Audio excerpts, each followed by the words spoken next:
wanted to talk to you today about a concept that I heard, it's probably 4 or 5 years ago from what I think is one of the better sales trainers out there, Tom Ferry. I was at a conference and I saw Tom speak, and he described a concept of agent growth that I think has become a bit of a foundation for how we think about the relationship we have with our agents. And it just basically describes 8 levels of an agent's career.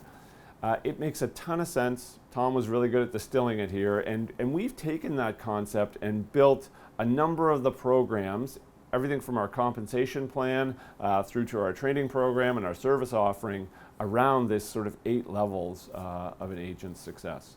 I'll go through the 8 levels with you really quickly, but I think it's important to understand why I would go through that with you.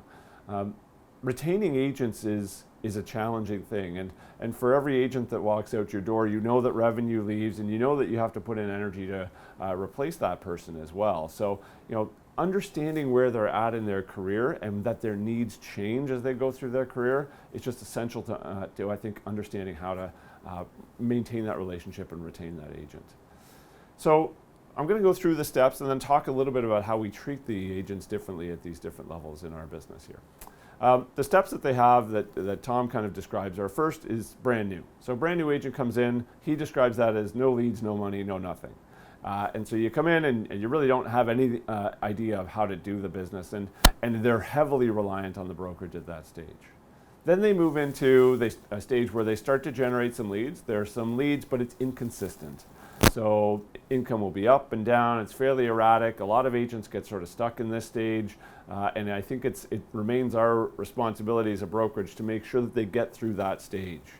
Into stage 3, which is I think the stage that I describe for our staff, is the level at which we're okay with agents settling in.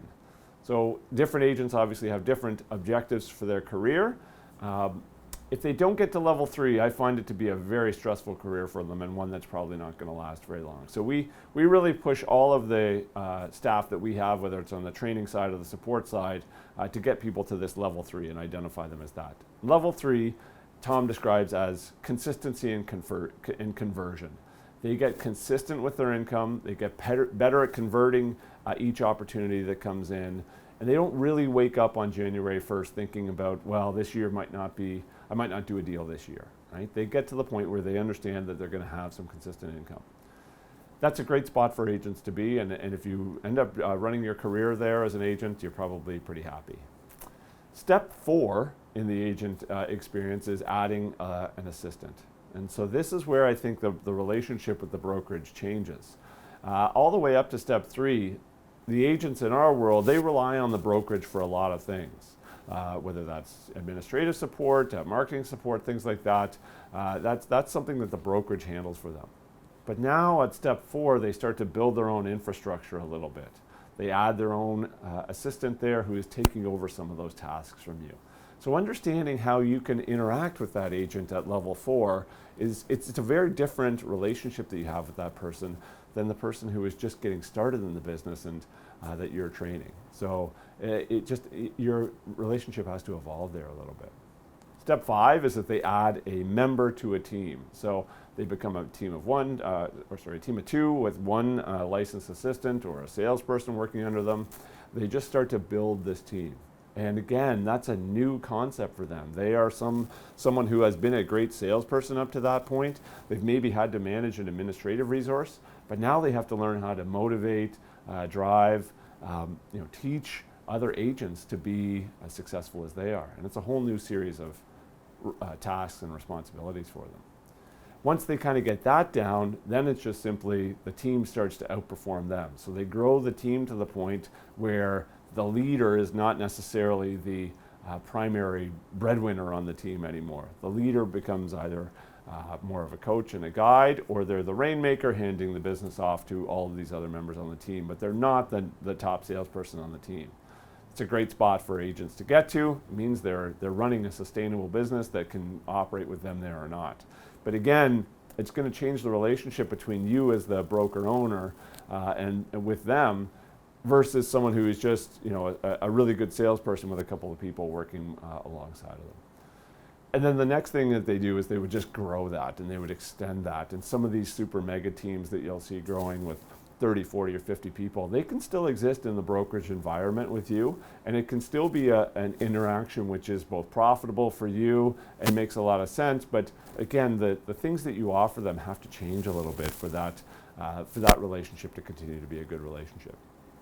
And the last stage that Tom describes is the sale of the business stage.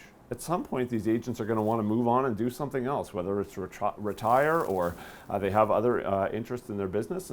And you can be a bit of an advisor there, and you can be certainly someone who facilitates a transition of that business, whether it's to someone else on that person's team, or someone else in the brokerage that you're running, or maybe someone else that you just know would be interested in getting into the business and running that kind of thing.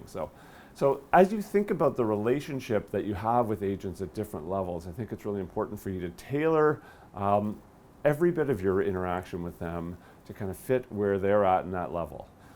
It really is a great framework for you to think about how you're going to build service and value for the agents at these different levels. And if you can do that, then I think you're going to retain more agents. It's going to be helpful for you to build some real what we describe as hood ornaments, or people who you can hold up as a good example of an agent that you've helped progress through their career, and you haven't stopped at a certain level, continuing to provide value, and they're obviously loyal to the branch at that point. So it's a good concept to keep in mind. Again, if you have any questions about it, I love talking about this stuff, so don't hesitate to reach out, and I'd love to chat about it. Take care, everyone. See you later.